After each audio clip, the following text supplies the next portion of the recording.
ভারী বর্ষণ ও ভারতের পাহাড়ি ঢলে ভারত সীমান্তবর্তী আখাউড়া উপজেলার নিম্নাঞ্চলের বন্যা পরিস্থিতির উদ্ভব হয় মঙ্গলবার রাত থেকে।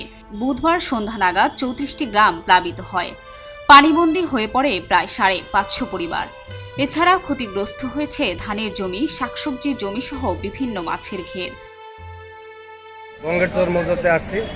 আমার এক মামার বাড়ি অনেক বাড়িঘর বন্যার পানিতে তলায় গেছে। তো তাদেরকে উদ্ধার করতে আজকে আমরা সকাল থেকে এই পর্যন্ত সকলের ইয়াতে ধারে ধারে ঘুরে তাদেরকে উদ্ধার করছি বা এখনো করতেছি। মাল সামানগুলো আনতেছি, বাড়িঘর তলায় গেছে, সকল কিছু ফসলাতি কৃষি জমি সব কিছু তলায় গেছে। পুকুর ঘাট যা আছে, মাছ যারা করছে, ফিশারি যারা করছে, তারা সকলেই অনেক ক্ষতিগ্রস্তের মধ্যে আছে। একটা বাজে বলছে, রাতে 3টা বাজে 4টা পর্যন্ত মাইক দিয়ে বলছে আপনারা সবাই প্রস্তুত থাকেন, আমরা মানুষ পাঠাইতেছি সহযোগিতা করার জন্য। কিন্তু এখন দিনের 1টা বাজে, এখনো একটা মানুষ পাঠাইছে না। আমরা এই বিজেপি যে হুদ দিয়ে ফুলাবেন লইয়া তো পারি। পানি কোনো কমতি না, পানি এখন বাড়তেই আছে, কিন্তু মানুষ এখন না খায় মরতে আছে, কারো কোনো সহযোগিতা করে না। গঙ্গার চর, রাজেন্দ্রপুর, উমদপুর, বিভিন্ন যে এলাকাগুলো আছে, দলেশ্বর, আব্দুল্লাহপুর, কালিকাপুর, 90% লোকের রান্না হওয়া বন্ধ 2 দিন ধরে।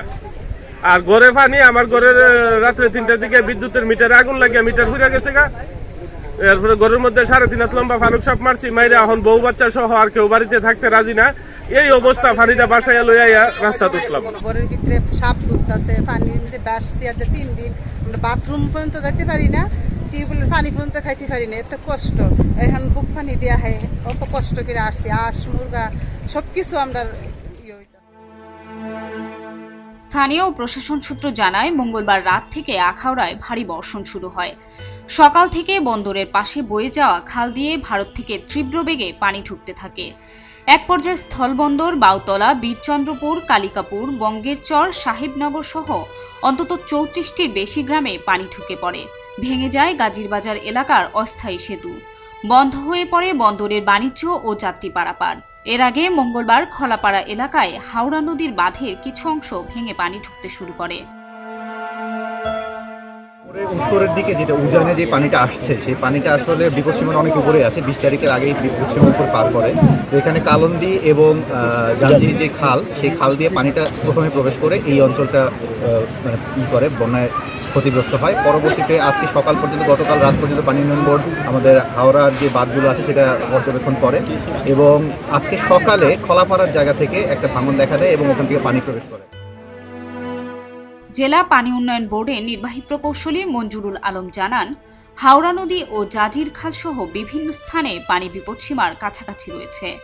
তা অতিক্রম করলে নতুন করে আরও এলাকা প্লাবিত হতে পারে। আখাউড়ার পাশেই হচ্ছে আগরতলা। ভারতের ত্রিপুরা রাজ্যে অতিবৃষ্টির কারণে সেখান থেকে পানি নেমে আসছে এবং নেমে আসার কারণে আখাউড়া এবং কসবা উপজেলা ইতিমধ্যে আক্রান্ত হয়েছে। আখাউড়ার 6টি পৌরসভা সহ 6টি ইউনিয়ন এবং কসবার 1টি ইউনিয়নে বন্যা দুর্গত আকারে দেখা দিচ্ছে। এখানে প্রায় 1200 পরিবার, 2 উপজেলার 1200 পরিবার আক্রান্ত হয়েছে। তো আমরা চেষ্টা করছি যে বন্যা দুর্গত যারা আছে তাদেরকে আশ্রয়কেন্দ্রে নিয়ে আসার, এবং ইতিমধ্যেই আমরা 15 মেট্রিক টন চাল এবং 5 লক্ষ টাকা বরাদ্দ করেছি এবং বিতরণ শুরু হয়ে গেছে।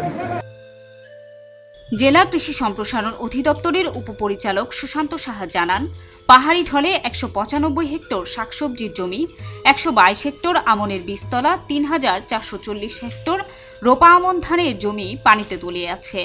দ্রুত পানি সরে গেলে ক্ষয়ক্ষতির সম্ভাবনা কম, তবে পানি দীর্ঘস্থায়ী হলে ক্ষয়ক্ষতি বাড়তে পারে।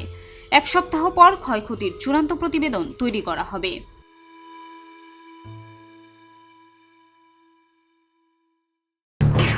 এলো খবরের কাগজ, নিখাত, নির্ভীক, নিরপেক্ষ।